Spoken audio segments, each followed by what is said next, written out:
Journalist Johann Hari has had a gutful of losing focus. I had noticed that my own ability to focus and pay attention was just getting worse and worse. And I could see this happening to so many people I knew. So try your best to pay attention, please, as he's decided to do something about it. We can get our brains back together. I ended up going on a really big journey all over the world, from Miami to Melbourne to Moscow. I've interviewed over 200 of the leading experts on attention and focus. And the result? Drum roll, please. It's my new book, Stolen Focus, Why You Can't Pay Attention. Tell me more, Johann. You have my undivided attention. It's about why so many people, so many of you, are struggling to focus and pay attention. It's really important we understand there are 12 factors. Whoa, a crisp sax break. Yeah, the heat is on. Sorry, Johann. What did you discover? Your attention didn't collapse. It's been stolen from you. Stolen from you by a really big range of forces. He says he's identified those forces. There are 12 factors that can make your attention better or can make it worse. They range from the food we eat to the sleep we no longer get to the hours we overwork and exhaust ourselves. And with the average person touching their smartphone more than 2,000 times per day, Johann also explores the benefits of logging off. I spent 3 months completely off the internet. The result is a book that aims to reclaim your brain, complete with praise from Oprah. Johann Hari! Oh my God. And it's also caught the eye of Stephen Fry. Farewell. What could be more compelling than that? I enjoyed it enormously, and it raised many questions. And like the best Oh, books... no, my mind's wandering again. Hey, how good was Star Wars? And Stolen Focus author Johann Hari joins us now. Thank you so much. When you were writing this book, you went off your phone, your internet, everything over that time. Was that difficult?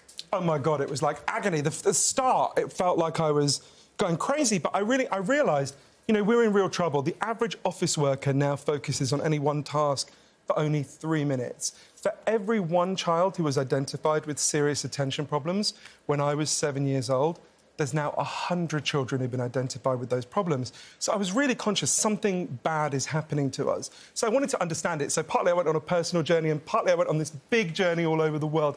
I interviewed over 200 of the leading experts on attention and focus. And actually what I learned is there's scientific evidence for 12 factors that can make your attention better or make your attention worse. And loads of the factors that can make your attention worse have been hugely rising in recent years. So for any of you, anyone in the audience, if you're struggling to focus and pay attention, it's not your fault. This is happening to almost everyone, and it's when you understand what those 12 factors are that we can really begin to deal with these problems. Is it ironic that you were doing a book about focusing and then you embarked on interviewing 200 experts, which sounds like the most boring thing of all time? Do you know what? Weirdly, it wasn't boring because you start to see when what they're explaining to you how much it's playing out in the lives of all of us. I'll give you an example of one of the 12 causes. I went to interview one of the leading neuroscientists in the world. Not boring, actually quite hot as well, so it made it easier. Don't tell him I said that. Google him, you'll see what I mean. He's called Professor Earl Miller, amazing man. And he said to me... You should have said at the start. I'm sure you'll know exactly Now what we're I just mean. Googling hot smart guys. He said to me... Suddenly I'm focusing. He said to me, look, you've got to understand one thing about the human brain more than anything else. You can only consciously think about one or two things at a time. That's it. This is just a fundamental limitation of the human brain. The human brain has not changed significantly in 40,000 years. It ain't going to change on any time scale any of us are going to see. But what's happened is we've fallen for a kind of massive delusion.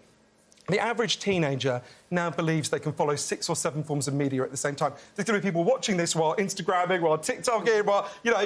And what happens is scientists like Professor Miller and his colleagues over the world, who are probably less hot than him, get people into labs and they get them to think they're doing more than one thing at a time, right? And what they discover is you can't do more than one thing at a time. What you do is you juggle very quickly between tasks. You're like, wait, what did you just ask me? What was that message on WhatsApp? What does it say on Facebook? What does it say on the TV there? Wait, sorry, what did you ask me again? And it turns out that juggling comes with a really big cost.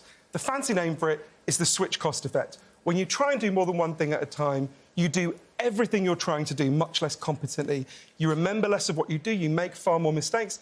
And that sounds like a small effect, right? Actually, the trying to do more than one thing at a time is twice as bad for your intelligence in the short term as getting stoned. You'd be better off sitting at your desk, smoking a spliff and doing one thing at a time than you would sitting at your desk constantly multitasking. Don't give Tommy an excuse. Don't give Tommy an excuse. Yeah. To be better off, to be clear, you'd be better off neither getting stoned nor trying to do more than one thing at a time. No, wait. Oh, shut up. Johann, I have ADHD. Yes. So these sorts of things are a bit harder for me than others to sort of put my phone down. Is it really as simple as just breaking the chain, or are there different ways to handle it being neurodivergent? Yeah, no, you're totally right. And so the way I think about people who have ADHD is it's like you're canaries in the coal mine. You're more sensitive to these things, you're picking up these things earlier. They're actually affecting all of us, but they'll be affecting you more. And it was fascinating learning all this evidence from my book Stolen Focus about what's actually causing this.